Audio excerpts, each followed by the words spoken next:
Bapak Haji Ferry, Ketua Harian Bapak Koko Satrio, Ketua Remaja Masjid Bapak Husin. Oh ya, Putra. Oh iya. Ketua Panitia Ramadan itu adalah Bapak Andi Naik. Oke, saya dampingin Kepala Biro Pendidikan dan Mental Spiritual, diwakili oleh Bapak Aceng Jalani dan Dika. Baiklah Pak, mohon maaf nih terlambat. Biasa nih Pak, suka dadak-dadakan dari sebelah anggota Dewan, temannya Pak Asraf juga. Iya, dari pagi nih Pak, dari jam berapa tadi kita mulai? Sama rapat sama Pak Menko tadi jam berapa? Jam 9. Udah rapat sama Menko, Perhubungan, Menkes, teruslah nggak berhenti. Silakan Pak disampaikan. Bismillahirrahmanirrahim. Assalamualaikum warahmatullahi wabarakatuh. Pertama-tama marilah kita panjatkan puja dan puji syukur kehadirat Allah Subhanahu wa taala serta salam dan salawat kepada junjungan kita Nabi Muhammad SAW. Kami segenap pengurus Masjid Jut Mutia mengaturkan terima kasih penghargaan setinggi-tingginya Bapak Wagub, Bapak Ahmad Reza Patriang dan staf yang telah berkenan menerima kita Pak. Semoga Bapak selalu dalam keadaan sehat walafiat, penuh keberkahan, dan dilancarkan dalam tugasnya sehari-hari. Hari ini perkenankan saya menyampaikan beberapa program di Masjid Jut Mutia Pak. Satu hal, Masjid Jut Mutia ada di tengah-tengah ibu kota, di mana kota yang paling banyak masjidnya di dunia, Pak, yaitu Jakarta. Tadi saya juga sudah sampaikan kepada Pak Kepala Biro Mental, saya bilang, Pak, jangan lupa Jakarta itu kota yang masjidnya paling banyak di dunia. Beliau sepakat, Pak, ada 3.700 masjid, ada 6.000 kurang lebih musola. Ini satu potensi yang luar biasa, Pak, untuk ikut serta membangun Jakarta, Pak. Artinya sesuai dengan pesan Pak Gubernur, maju kotanya, bahagia warganya. Bagaimana membangun warga yang bahagia, tentu harus kita bangun keimanannya, Pak. Keilmuannya sekaligus kita ajak mereka beramal soleh di Jakarta ini. Dan Masjid Jut Mutia adalah masjid yang sangat bersejarah, Pak. Mohon izin, didirikan oleh Jenderal Besar Aha Nasution kurang lebih tahun 74. Terus beberapa waktu itu selalu militer, Pak, yang menjadi ketua umum, sampai kepada ayahnya Pak Beni masih militer, dan terakhir Laksamana Pak Sulasmoro almarhum, dan terakhir saya, Pak, mohon izin, saya juga pernah dikenalkan Bapak oleh Bang Dasko, Pak, pernah saya ada pertemuan dengan Bapak di Jut Mutia, Pak. Dan mohon izin, Pak, program Masjid Jut Mutia tidak hanya program kemasjidan, Pak, tidak hanya sholat rawatib. Dan sholat rawatib pun sekarang Masjid Jut Mutia adalah termasuk masjid yang unik karena setiap sholat rawatib selalu penuh, Pak. Sebelum pandemi itu kalau kita zuhur terlambat sedikit gitu, ketika kita qomat masuk, kita sholatnya di luar. Subhanallah, Pak, Masya Allah. Terus yang kedua, sholat Jumatnya juga luar biasa, Pak. Bahkan setelah ada pandemi, dibatasi jaraknya, sekarang melebar ke jalan-jalan, Pak. Mohon izin kalau ngerepotin, mengganggu kemacetan di sekitar situ, Pak, karena yang sholat di situ bukan kemauan kita, tapi jamaah memasang saf sendiri-sendiri di situ. Yang kedua, di samping kegiatan rutin sholat, Pak, kita juga ada program, ada organisasi di bawah Masjid Jut Mutia, yaitu Organisasi Persaudaraan Ibu-Ibu Jut Mutia. Ada Badan Sosial Kematian, kita ada 4 mobil jenazah, Pak, melayani secara gratis bagi yang nggak mampu, dan itu sudah kita lakukan sejak tahun 80-an, Pak. Selanjutnya ada program, ada organisasi Remaja Masjid Jut Mutia, Pak. Ini adalah pilar utama dari kegiatan siar kita. Remaja Masjid Jut Mutia dan juga sebagai barometer remaja masjid yang ada di seluruh Indonesia, Pak. Trendsetter, bahkan kita juga merubah berbagai pola-pola dakwah yang kita sesuaikan dengan keadaan zaman, Pak. Kita dulu namanya pesantren kilat, mereka sekarang bikin Wisma Camp. Kita dulu bikin dakwah lewat seni, dia bikin Ramadan Jazz Festival, Pak. Kebetulan Ramadan Jazz Festival sebuah upaya dari remaja masjid untuk dakwah ke arah barat, Pak. Kalau kita ke arah timur, kita akan menggunakan robana, menggunakan hadroh, tapi karena kita ke arah barat, Pak, kita buka selebar-lebar dialog dengan dunia barat, kita bikin Ramadan Jazz Festival. Ya alhamdulillah dihadiri dan dibuka waktu itu oleh Duta Besar Amerika, Duta Besar Inggris hadir, Duta Besar Belanda datang. Pak Gubernur, Pak Anies Baswedan juga hadir. Alhamdulillah Pak, trennya juga begitu besar, minatnya begitu besar, dan medianya sangat luas, sampai dengan media internasional juga meliput. Jadi Ramadan Jazz itu satu festival jazz di mana bulan Ramadan hanya di dunia hanya dua, Pak. Pertama di Turki, kedua di Indonesia, dan di Turki udah bubar, Indonesia berlanjut. Cara yang efektif karena Masjid Cutmutia ada di Menteng, Pak. Mohon izin, Pak, kalau umpamanya kita bikinnya di Ciputat, mungkin Ramadan Jazz nggak laku, Pak. Tapi karena ada di Menteng, terus pangsa pasar adalah middle up, dan orang-orang mahasiswa anak UI banyak di situ. Nanti Husain akan menjelaskan lebih detail. Selanjutnya juga kita ada pengajian rutin, Pak. Ada namanya pengajian 3-in-1. 3-in-1 itu sebenarnya sederhana, Pak. Dulu kita bikin untuk menunggu 3-in-1, kita bikinnya jam 6 sampai jam 7. Tetapi sebenarnya arti 3-in-1 adalah iman, ilmu, dan amal, Pak. Kita jadikan satu. Iman tanpa ilmu akan bahaya, Pak. Ilmu tanpa amal juga akan mubazir. Oleh karena itu, iman, ilmu, dan amal kita jadikan satu, namanya 3-in-1. Alhamdulillah berjalan sudah 10 tahun lebih. Pesertanya juga cukup banyak. Terus ada pengajian ibu-ibu, Pak, tiap hari Selasa pagi. Juga penuh, Pak. Jam 9 sampai jam 10 pagi. Terus juga ada lembaga anak asuh yatim piatu. Kita tidak menginapkan, tapi kita membina dan membantu membuka les-les mereka yang dia tidak mampu. Ada les bahasa Inggris, ada les-les segala macam, dan kita berikan bantuan satu orang sekitar 250.000 satu bulan, Pak. Alhamdulillah sudah berjalan juga itu 10 tahun lebih, Pak. Alhamdulillah, Pak. 250 bukan makin sedikit tapi makin banyak. Juga ada lembaga lansia, Pak. Lembaga uang, Pak. 250.000 per anak, karena tidak, kalau dia yatim ada ibunya, Pak. Jadi kita biarkan mereka dibina oleh keluarganya masing-masing, kita mensupport apa yang mereka lemah, Pak. Jadi kita bantu per bulan, kalau bulan Ramadan bisa 500 sampai 1 juta, Pak, kalau lebaran atau ajaran tahun baru.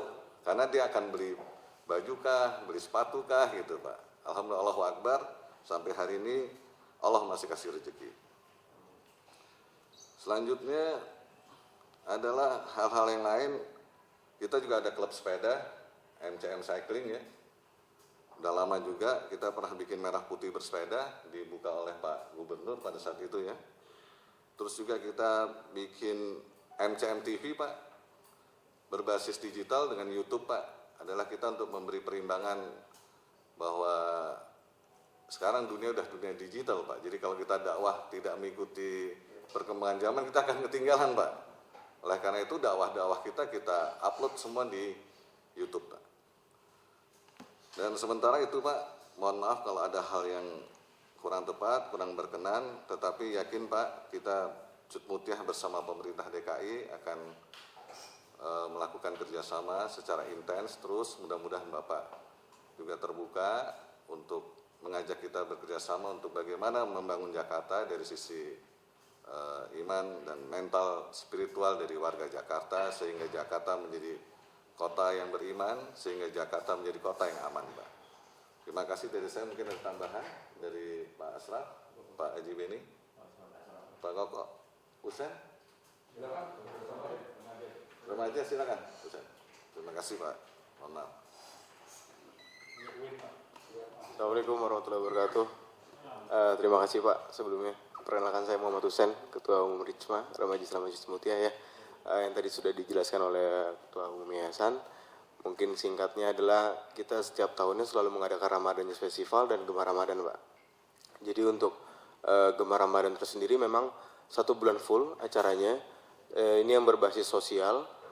Salah satunya adalah lintas agama, Pak. Jadi kita mengumpulkan komunitas-komunitas lintas agama yang ada di Jakarta, kita membuat social activity. Nah, untuk Ramadan Jazz, alhamdulillah tahun 2019 pengunjung hadir di acara Ramadan Jazz selama 2 hari itu ada 10.000 Pak. Jadi sistem dalam Ramadan Jazz ini memang kita konsepkan donasi, tidak dipungut tiket. Alhamdulillah 2019 terkumpul 650 juta. Uang ini 650 juta ini langsung kita sumbangkan kemarin kepada teman-teman difabel yang ada di Bogor. Memang setiap tahunnya kita mengadakan Ramadan Jazz selalu dengan social activity. Nah, yang kedua, tujuan Ramadan Jazz memang untuk berdakwah untuk anak muda khususnya. Jadi setiap adanya Ramadan Jazz kita juga buka volunteer Pak. Volunteer yang ada di teman-teman di Jakarta maupun di luar Jakarta. Alhamdulillah yang sudah daftar volunteer 2019 kemarin ada sekitar 3.000 orang. Ini kalau kita lihat memang antusiasnya sangat banyak, terutama Masjid Semutia dan Rijma. Memang Ramadan di sini menjadi ajang dakwah buat anak muda, tidak langsung mengenal Islam lebih dalam, tapi memang sangat membantu untuk pembangunan umat generasi muda yang akan datang. Mungkin itu Pak singkatnya. Sekian, terima kasih. Wassalamualaikum warahmatullahi wabarakatuh.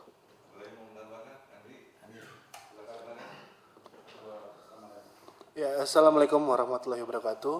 Izin Pak Wagub ingin menyampaikan beberapa hal yang faktual agenda ke depan, karena khususnya di Idul Adha.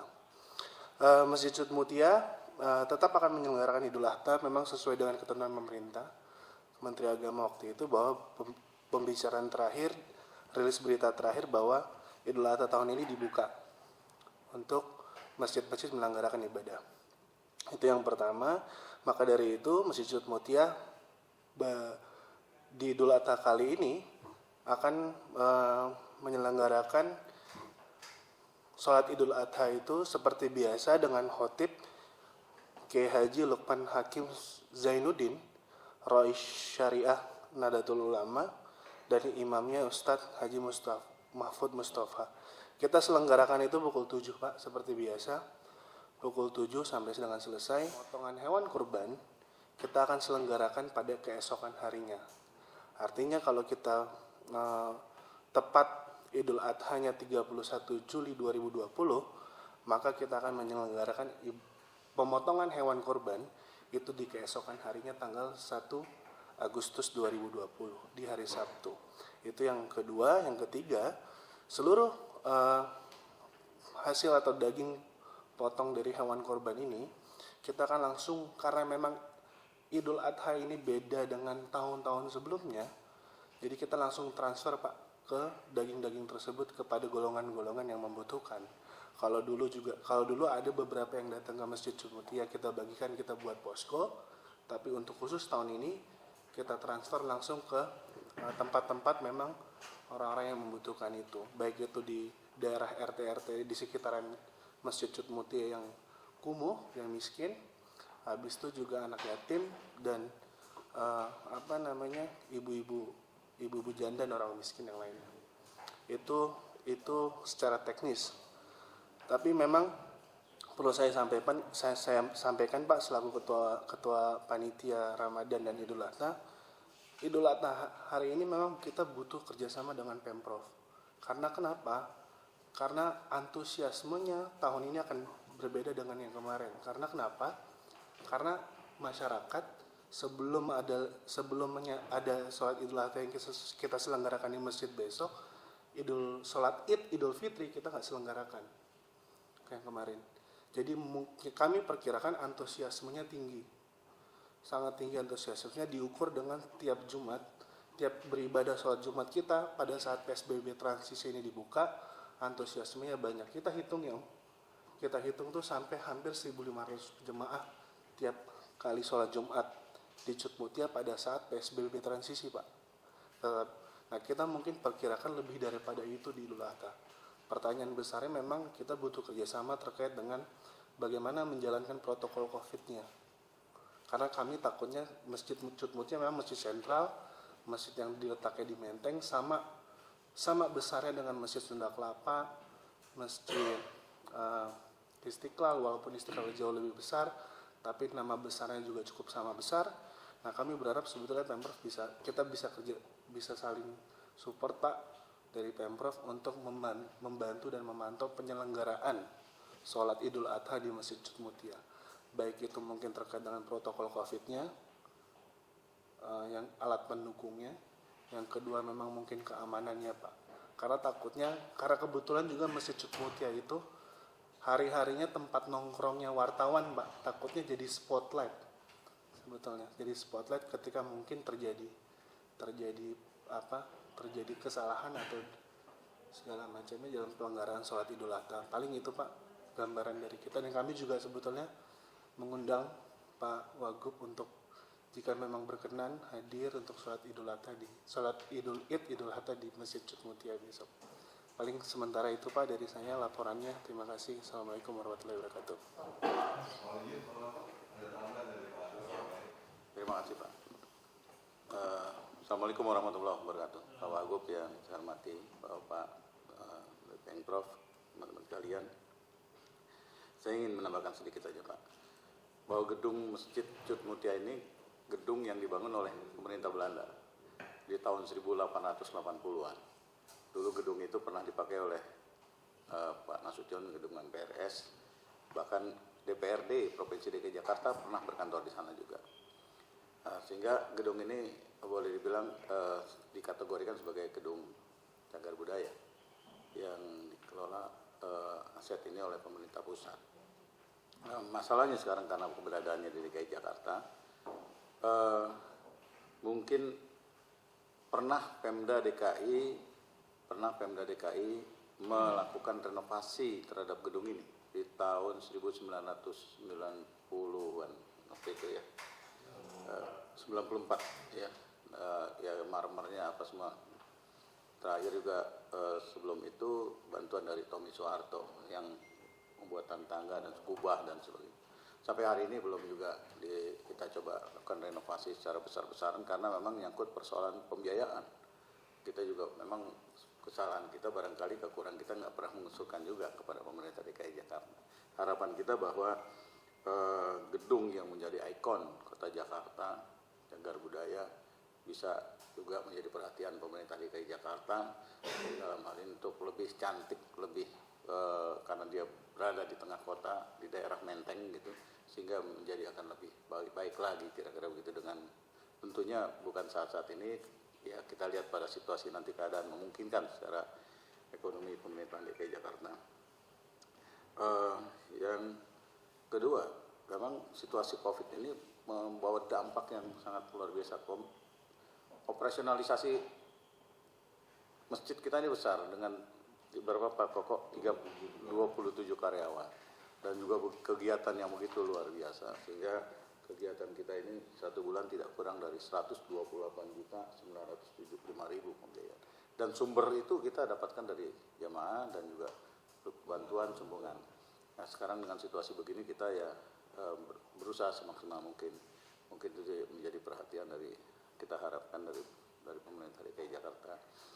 Intinya semua sampai hari ini masih berjalan, dan terus terang saja kita agak malu ketika ada kekurangan, ya ketua umum lah yang menangani persoalannya.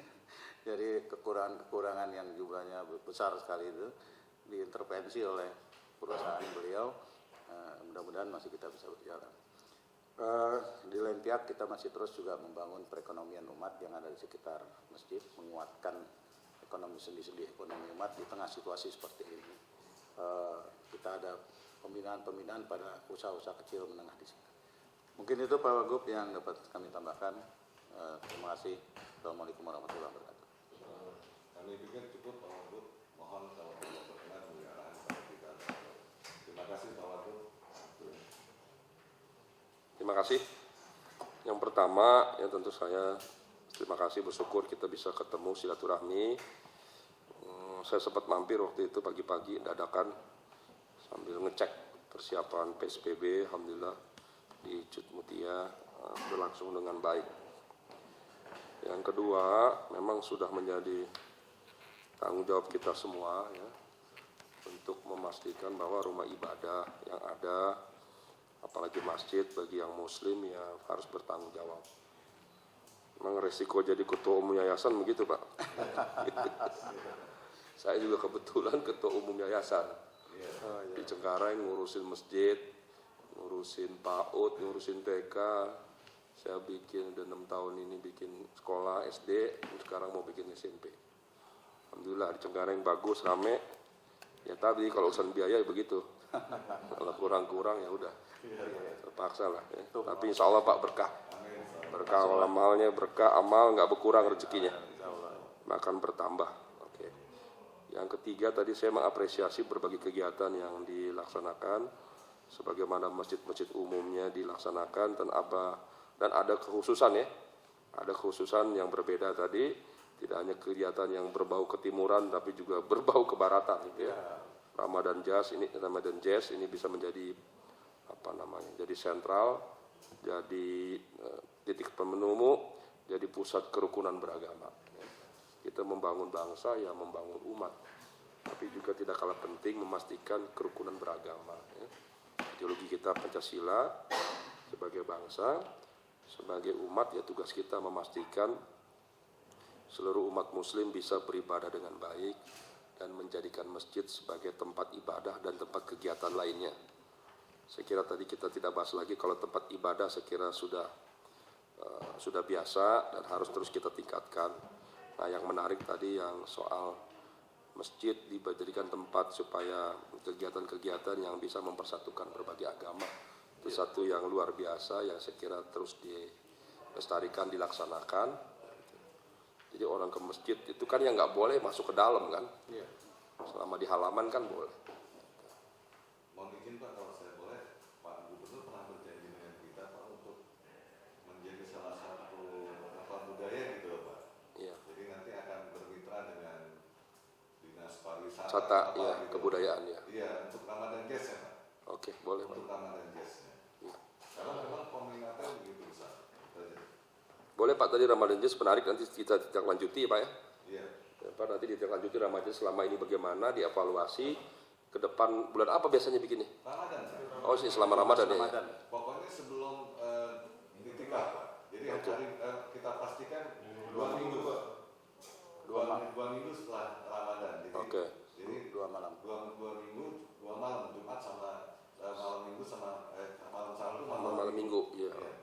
Jam berapa sampai jam berapa tuh biasanya? 9 sampai jam 2. Jam 9 dari jam 1 dan Oke, ya.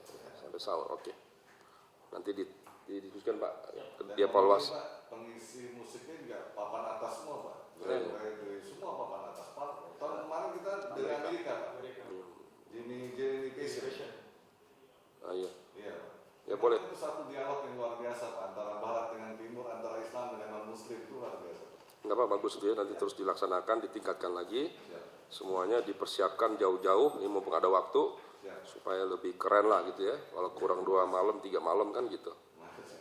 Ya pokoknya selama, ya kita persiapkan dari sekarang, supaya jadi alat pemersatu lah. Ya, masjid menjadi alat pemersatu agama, alat pemersatu budaya dan lain-lain.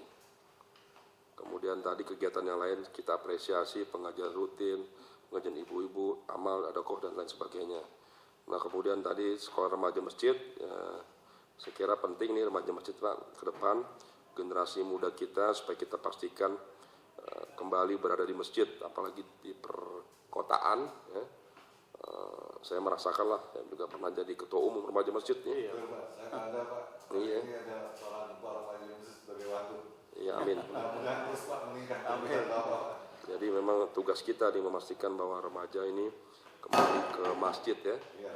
Kembali ke masjid beribadah, tidak hanya beribadah secara syariah tapi juga yang tidak kalah penting peduli pada kegiatan-kegiatan sosial, pada masalah-masalah sosial di lingkungan, masalah-masalah pendidikan selain masalah agama.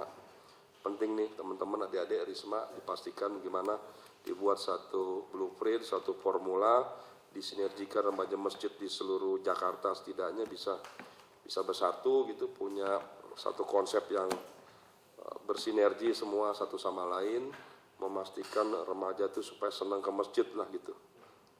Nanti coba dipikirkan tuh. Nanti. Jadi memang Risma salah satu pelopor remaja masjid yang sudah bikin badan usaha sendiri Pak.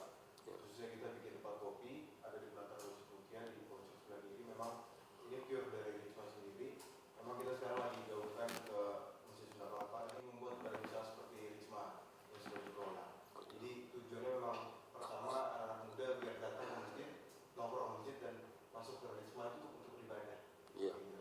fokus ya sudah dimulai.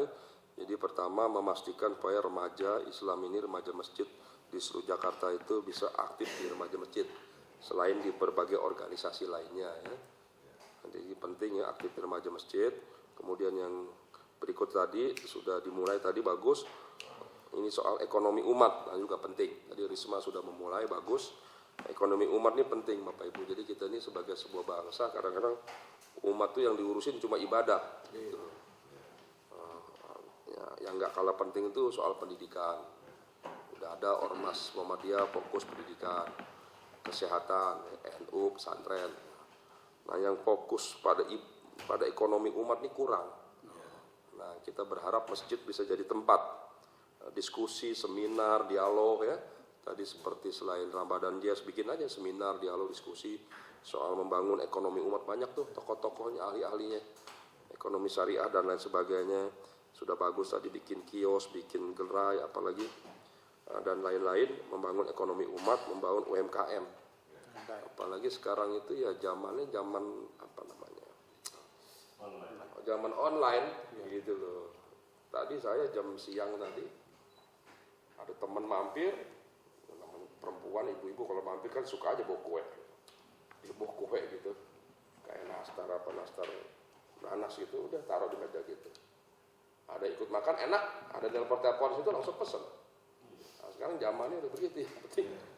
Kalau dirasa enak ada nomor handphonenya udah belanja online. Jadi sekarang mempromosikannya udah begitu. Nah ini bisa kita kembangkan. Jadi nanti remaja masjid atau kita yayasan dipikirkan nih bagaimana membangun ekonomi umat nih. Saya sangat senang dan mengapresiasi. Berikutnya tadi soal renovasi. Saya mendengar itu tadi soal masjid udah lama, udah tua, jadi cagar budaya. Saya kira perlu juga nih Pak dipikirkan nih. Ke depannya mau seperti apa desainnya gitu, tanpa menghilangkan ciri dan khasannya, tapi perlu direnovasi Pak. Dibuat, cari aja Pak konsultan yang bagus indah, nanti sumber pembiayaan kita sama-sama cari lah Pak. Kita sama-sama cari ke depan. Ya. Memang APBD belum ada sekarang karena COVID ya. Tapi nanti kita sama-sama cari. Saya kira bisalah nanti dengan dorongan dari kami, dari Pemprov supaya pihak-pihak swasta, pribadi-pribadi yang punya kemampuan untuk terlibat bisa membantulah agar masjid ini bisa direnovasi, dibuat yang indah lah gitu Pak. Sebagaimana masjid-masjid di dunia itu kan indah-indah, cakep, cantik, menarik gitu. Jadi tempat wisata juga, tempat orang ya selfie silakan, nanti kan ujung-ujungnya dia ingat masjid ya beribadah. Gitu, awalnya boleh aja foto, selfie gitu. Masjidnya bagus, menarik, tamannya dan lain sebagainya. Tapi mudah-mudahan bisa juga nanti jadi tempat beribadah. Lain-lain tadi soal Idul Adha, silakan Pak nanti dikoreksikan apa yang bisa dibantu oleh kami. Prinsipnya semua program ini kita harus pastikan bisa terlaksana dengan baik Pak. Ada lagi Pak? Lain-lain? Cukup ya? Jadi saya dulu ketua umum remaja masjid Mutia. Oh iya, biasanya begitu Pak. Duluan saya menghadap bapaknya Pak Riza. Pak, kami kan waktu itu beliau masih direktur jenderal di Departemen Agama Pak. Ya. Bapak saya orang Departemen Agama dari staf sampai terakhir. Iya, masih direktur Dirjen, Dimas atau kalau nggak salah Pak. Dirjen Dimas Islam Usaha Haji. Sekarang saya ngadep Bapak Pak. Terima kasih Pak. Ya, silaturahminya mari sama Sudeti. Oh iya. Ya Pak. Sekaligus protokolan ya Pak.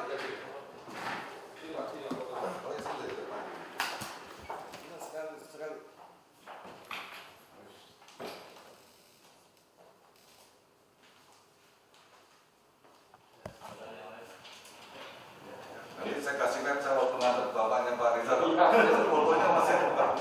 Ayo kasih fotonya. Silakan ya. Langsung naik. Ya salat kasih salat. Ya tuh jaraknya. Ya silakan dulu. Ya sebelah kiri.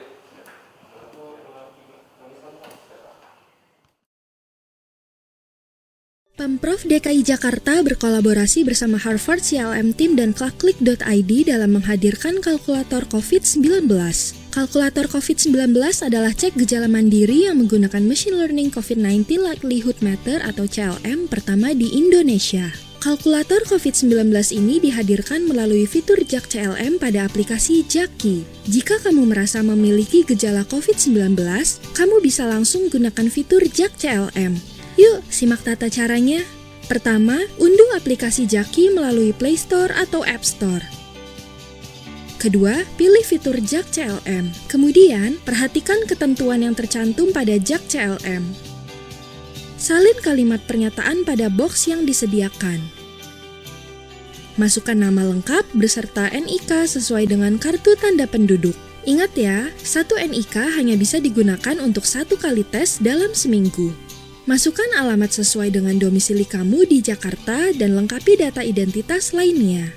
Masukkan juga nomor telepon dan email yang aktif. Isi semua pertanyaan secara benar dan jujur, mulai dari informasi klinis, kondisi kesehatan, riwayat kontak, dan riwayat bepergian. Setelah selesai, kamu bisa cek kembali informasi pada rangkuman jawaban. Jika sudah sesuai, centang pernyataan persetujuan lalu klik tombol lihat hasil tes. Kamu akan mengetahui hasil pemeriksaan kamu sesuai kategori yang ada, yaitu orang tanpa gejala atau OTG, orang dalam pemantauan atau ODP, dan pasien dalam pengawasan atau PDP. Selain mengetahui hasil tes, kamu juga akan mendapatkan rekomendasi agar tetap sehat dan informasi lainnya selama pandemi COVID-19. Jangan lupa unduh dan simpan hasil tes kamu dengan memindai atau screenshot QR Code di halaman hasil. Jika dari hasil tes kalkulator COVID-19 kamu diprioritaskan untuk ikut tes PCR, maka ikuti langkah berikut. Pertama, unduh hasil tes kalkulator COVID-19 atau simpan QR Code-nya. Kedua, konfirmasi kehadiran untuk tes PCR dengan menghubungi nomor telepon puskesmas yang diberikan. Ketiga, datang ke puskesmas yang telah ditentukan dengan membawa kartu identitas dan hasil tes kalkulator COVID-19 kamu. Yuk, cek mandiri gejala COVID-19 melalui JAK CLM di Jaki. Jaki, bikin gampang.